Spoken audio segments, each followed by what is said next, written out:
Hello, everyone. This is Alex Jaffe with me here today, DC Real Estate Mama. And Alex is like my go-to lender. And he is with First Home Mortgage, and he knows pretty much everything that you need to know about first-time buyer loans and the different loan programs.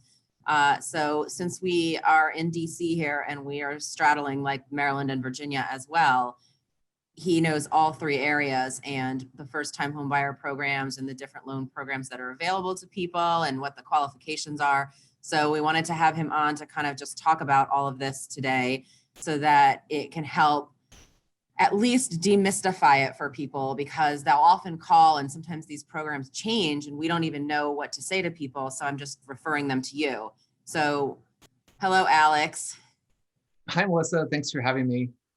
Pleasure to talk about first-time homebuyer loan programs as well as first-time buyer tax benefits that people might be interested in learning about. I work for First Home Mortgage here in DC. We lend in DC, Maryland, and Virginia.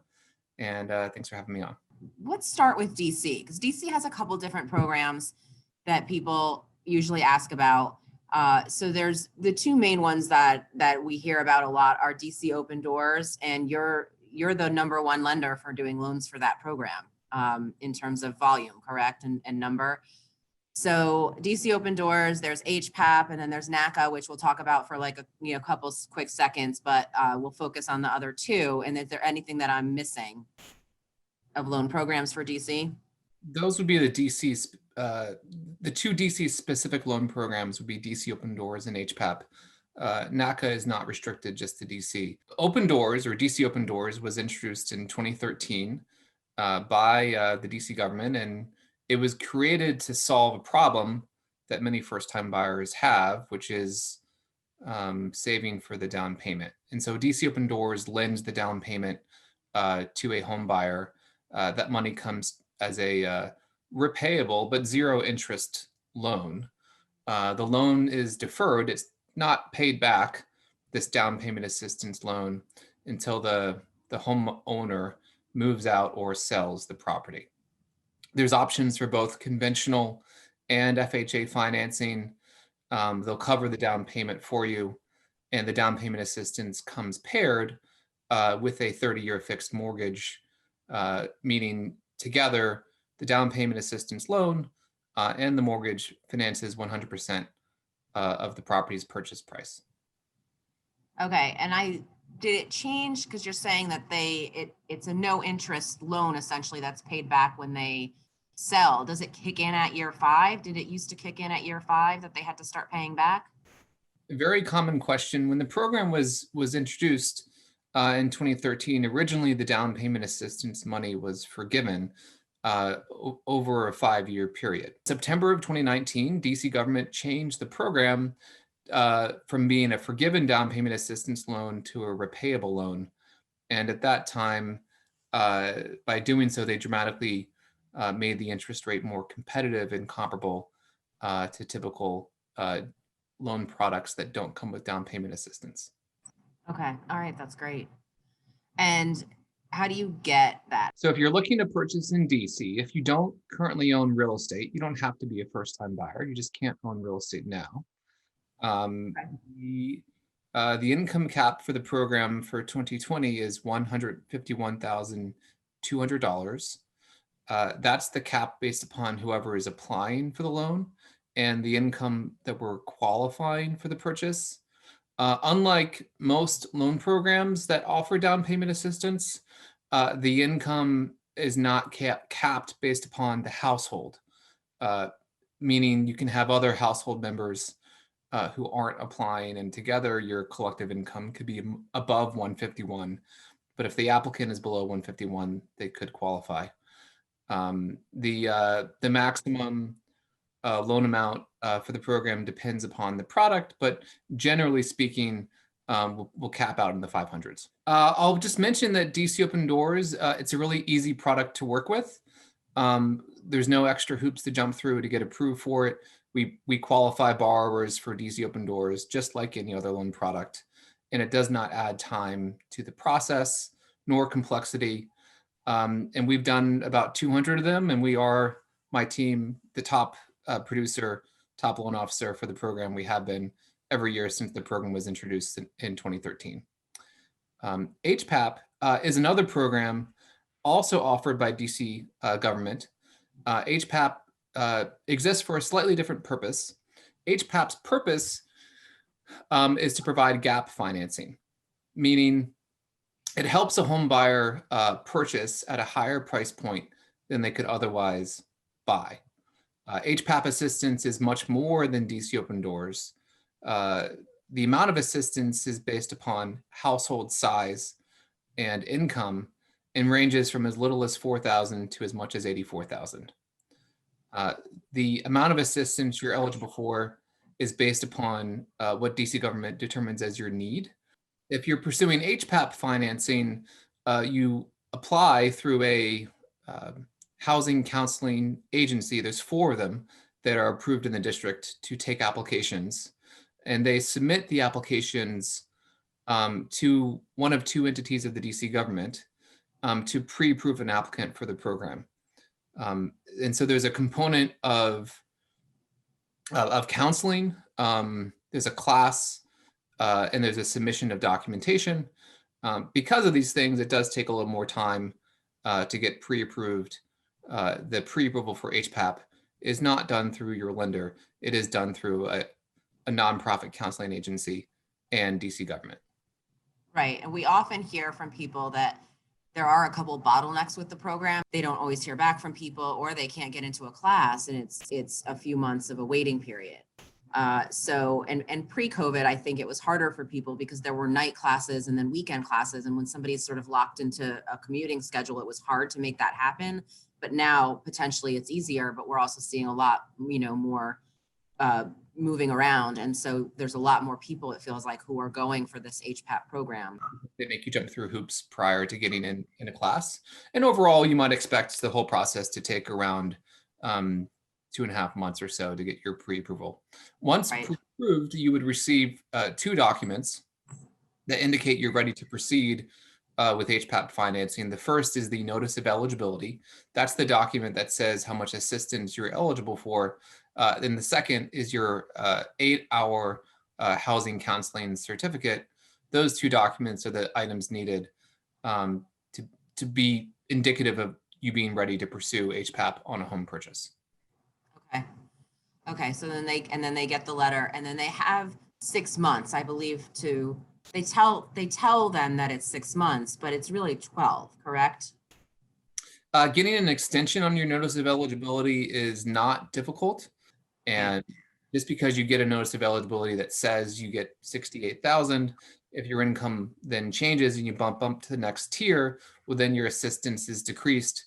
And this is a surprise to some people. Unlike DC Open Doors, which has a list of participating lenders, you must opt in to be a participating lender with DC Open Doors. HPAP technically doesn't have such a list.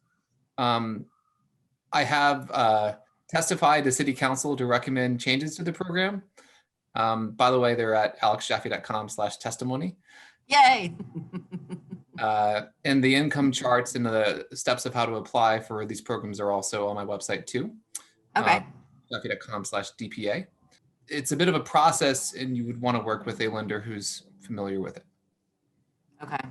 All right. And then I know that NACA is a different program, but people, I've heard there's a lot of trouble with this program in terms of just getting through it and navigating it. That NACA would be a competitor to its own product. I believe it's through Bank of America. You apply directly through NACA. It's not just in DC. I believe it's also in Maryland too. But since I am a competitor to it, I won't claim expertise on NACA. I do understand that it is a little bit of a process to apply for it, but they do offer orientations to prospective home buyers, and they can proceed directly through NACA for that. Okay. And I mean, I think just in general, the DC market moves pretty quickly. So something that tends to take longer or stop up the process, sellers aren't necessarily always really keen on working with. They'd rather go with somebody who they know that can get through the process in 30 to 45 days. I agree. DC Open Doors doing that in 30 days is no problem whatsoever. HPAP, I agree. That might be about a 45-day process. All right, so that kind of wraps it up for DC, correct? Yeah, that's the DC down payment assistance. There's a couple tax benefits that I think are really important for prospective home buyers to be aware of. I'll mention the two. The first is back in October of 2018, DC government decided to reduce the DC recordation tax for prospective home buyers who've never owned real estate in DC before. Think of it as like the sales tax. It gets reduced by as much as half.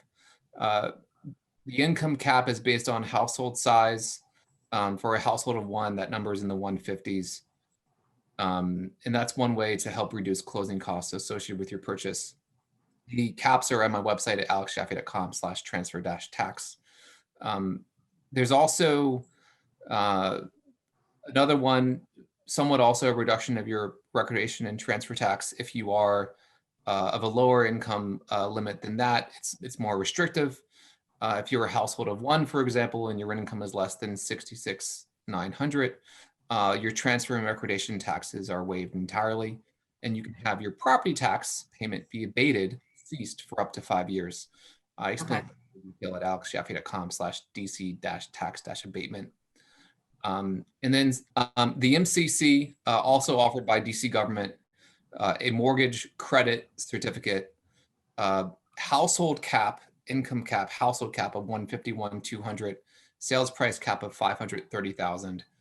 By the way, these limits could change every year, but that's where they are as of this moment in 2020. For a cost, a home buyer can get a certificate that gives them the right to get rebated back 20% of their mortgage interest as a tax credit on their income tax return. Okay. This is claimable as long as they live in their property, have their original mortgage from their purchase, pay it, and then claim that benefit on the return. And this is a DC government benefit. Sorry, this is a DC government offering with a federal benefit. And of course, it'll be available like this, provided the federal government does not change tax law. Okay. All right, that sounds good. So what does Maryland have for us? Maryland offers a very similar program to DC Open Doors. It's called Mortgage Program. The income caps vary by county and household size. For the counties that touch the district, for a household of one or two, it's 151,200. It's about 173 or 176 for a household of three or higher. Got a wide variety of products, options for down payment assistance loans, as well as down payment assistance grants. The grants come with a catch. It is a higher interest rate than if you take the loan. Sure. But in the program, eligibility is based on household income. I mentioned earlier, DC Open Doors is unique. It's based on applicant income. Maryland Mortgage Program is household income. Everyone in the household must document their income. Everyone. Oh, okay. Okay. But it also is a program that is relatively easy to work with. I tend to recommend 40 to 45 day closes with this product, and it is available throughout the state. You cannot currently own real estate and use this program. You do not have to anywhere in the country. Anywhere, period. Okay. World, or off world, you cannot own real estate. Okay. And then that's all Maryland has as a topside state, right? The Maryland Mortgage Program. That's the only statewide program. That's true. Okay. In some counties, not all, and some cities, not all, also offer various products. All the ones that we offer, I explained and are linked on alexjaffe.com/DPA. Okay. All right. And then so for once they're sort of digging in, looking at a certain county, then at that point, the lender can kind of advise them, all right, here's what else you might be potentially able to qualify for any type of incentives. All right. So I should mention that generally speaking, the local government and state government products cannot be combined. Okay. Okay. And what does Virginia have? Virginia Housing is the name of Virginia's program. Very similar to Maryland Mortgage Program. also similar to DC Open Doors, but also down payment assistance options for loans as well as grants. Both FHA and conventional financing are available with Virginia Housing and Maryland Mortgage Program too, by the way.